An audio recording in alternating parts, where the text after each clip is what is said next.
Welcome back, you guys, or if you're new, welcome to my channel. Today I am going to be showing you how to make a homemade rye flour pie crust. It is flaky, it's delicious, and it's incredibly easy to make. You can use it for sweet or savory pies, whichever you choose. Now, what I'm going to show you here is a blend, but of course you can also use 100% rye flour. What it is simply is it's all-purpose flour, rye flour, salt, mix it together and set it aside. Now, one of the biggest keys to making homemade flaky pie dough is that you want your dough and the ingredients to stay very chilled until it hits the hot oven. So this butter that I'm using right here is chilled. I cut it into about 1/2 inch pieces, and then I'm going to add it into the dry ingredients that I already have mixed together. Once I add it in, there's a couple different ways that you can incorporate it because we want the pieces broken up smaller than what they are right now.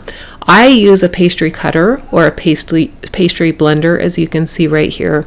You can also use a couple knives. You can use your hands if you want. I prefer not to, and you can see I cut my finger right before this video, so I've got a nice stormtrooper band-aid on. But the goal here is obviously to keep the butter chilled, but also you want to break it up into about pea-sized pieces.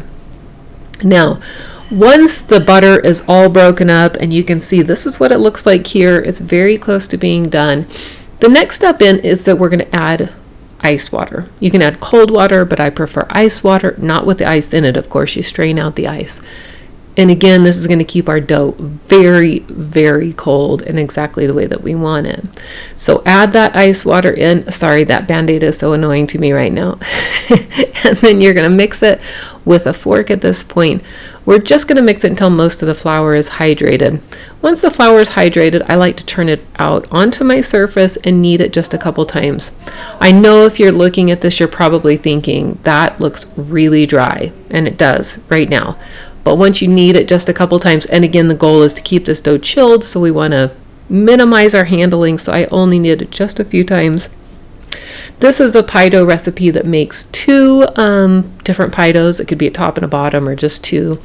And then once it's kneaded together, you're going to divide it in half, wrap it in plastic wrap. It goes into the fridge for at least an hour, then it's ready to use.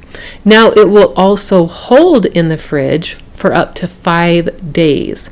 Or if you want to wrap it and then put it into a freezer bag, it will also hold in the freezer for up to 2 months. Once it's chilled, of course, it's ready to use in all of your favorite recipes.